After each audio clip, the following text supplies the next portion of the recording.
রথযাত্রার দিন মর্মান্তিক মৃত্যু এক বৃদ্ধার। ঘটনা রাজধানীর কৃষ্ণনগর ব্যানার্জিপাড়া এলাকায়। জানা যায়, স্টোভ ব্লাস্ট হয়ে নাকি ঘটনাস্থলে আগুনে পড়ে মৃত্যু হয় ভানুমতি আচার্য নামের এক বৃদ্ধার। মৃত বৃদ্ধার বয়স আনুমানিক 85 বছর। ঘটনা সম্পর্কে পরিবারের লোকজন জানায়, শুক্রবার সকালে অন্যান্য দিনের মতো নিজের ঘরে স্নান সেরে রান্না করার জন্য স্টোভ রেডি করছিলেন ভানুমতি আচার্য, কিন্তু অসাবধানতার বশত নাকি স্টোভ ব্লাস্ট হয়ে ওনার শরীরে আগুন ধরে যায়। সাথে সাথে পরিবারের লোকজন নাকি টের পাননি আগুনের বিষয়ে। পরে পার্শ্ববর্তী প্রতিবেশীরা ধোঁয়া দেখে চেঁচামেচি করলে পরিবারের লোকজনের খবর হয়।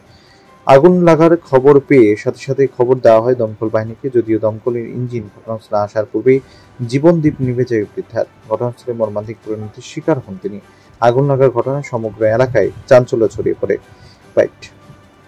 এদিকে মহিলার মৃত্যুর ঘটনাটি শুধু দুর্ঘটনায়, অন্যদিকে তা নিয়ে নানা কানাঘুষা চলছে এলাকায়। মানে খবর পাইছি আপনারা 112 থেকে কল করছে কৃষ্ণনগর ব্যানার্জিপাড়া একটা বানকিস মানে গায়ে আগুন।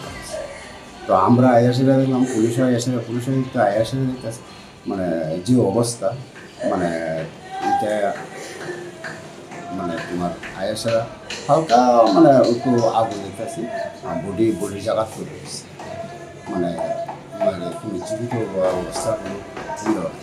তো আমরা এসে তখন পুলিশ 112 আসলো, তখন 112 বাড়ির ছেলে আর থানা আমরাও হতে করতেছি, মানে থানার মানে কীভাবে হয়েছে অ্যাক্সিডেন্টটা কিংবা কী তো আমরাও বুঝতাম না। এখন পুলিশ করলে তারা কইতে পারবো, কিন্তু আমরা গেছে তো একটা বান্ডিস যে আগুন জ্বলে মারা গেছে ওনার নাম কি এবং বাড়ির নামটা হলো ভানুমতি আচার্য, মানে ভদ্রমহিলা ভানুমতি আচার্য, বয়স 85। তাই ছেলে হইল মানে প্রদীপ আচার্য, বয়স হলো 58, কৃষ্ণনগর ব্যানার্জিপাড়া। আচ্ছা, এমনিতে তো কোনো আর কোনো রকমের কোনো মানে এলাকাবাসীরা আপনাদেরকে কিছু জানিয়েছেন সেই বিষয়ে? না, এলাকাবাসীরাও জানাইছে না। এলাকাবাসীরাও মানে তোমার মানে সুগার সাহেব সবাই মানে দাঁড়ানো আছে, মানে পাশে আছে। আমরা ওখানে পুলিশ স্টেশনে অপেক্ষা করি। আপনারা কি খবর পাওয়ার সাথে সাথে কি আমরা খবর পাওয়ার সাথে সাথে আমরা আগরতলা হেড অফিস। কোন থানার পুলিশ এই জায়গায়? আমরা তো মানে 112 পাইছি, 112 আছে। পুলিশ এসেনি এখন পর্যন্ত? মানে 112 ছিল, একজন মানে মহিলা ছিল আর একজন মানে জেন্টস ছিল। তারাই খবর দিছে, তারাই আমার মানে আয়াসার তারা রস করে দিয়েছে। আপনার নামটা কি? আমার নাম এলএফএম কৃষ্ণ কুমার। ঘরে ভিতরে ভাইয়া করতেছে আমার দাদামণির একটা শার্ট দাও না, আমরা দেখি লাগেনি, হ্যাঁ আসতে অনেকদিন এসে গা। তো আমি একটা শার্ট বাই করে দিয়েছি, হ্যাঁ পড়তেছে। তখন সময় আমার লেবার তারা ডেকে দিয়েছে জানলা দিয়ে, দিদি আপনার বাড়িতে আগুন লাগছে, মনে হয় জানলা দিয়ে দৌড় বইতেছে। এরপরে দৌড়ে গেলাম, গিলও লাগানো আসতো, তারাও দৌড়ে আসছে।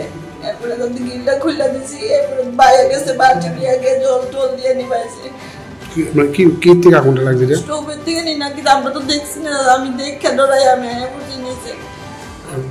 যে মারা গেছে ওনার আপনার কি হয়? আমার শাশুড়ি। নাম কি? ভানুমতি আচার্য। আচ্ছা, আপনার নামটা? আমার নাম গোপাল। কটার সময় ঘটনাটা? তো 11:30 12টা। সঙ্গে সঙ্গে কি গাড়ি খবর পুলিশ খবর দিচ্ছে না? গাড়ি তারা খবর দিচ্ছে। আমার স্বামীর বাড়িতে আসতো না, ওই দোকান আছে, আমরা গরিব দোকানে আসতো, আমার ফোন করছি বলে আসে আর কি। আপনার স্বামীর নাম কি? আমার স্বামীর নাম প্রদীপ আচার্য। আপনার নাম? আমার নাম গোপাল আচার্য।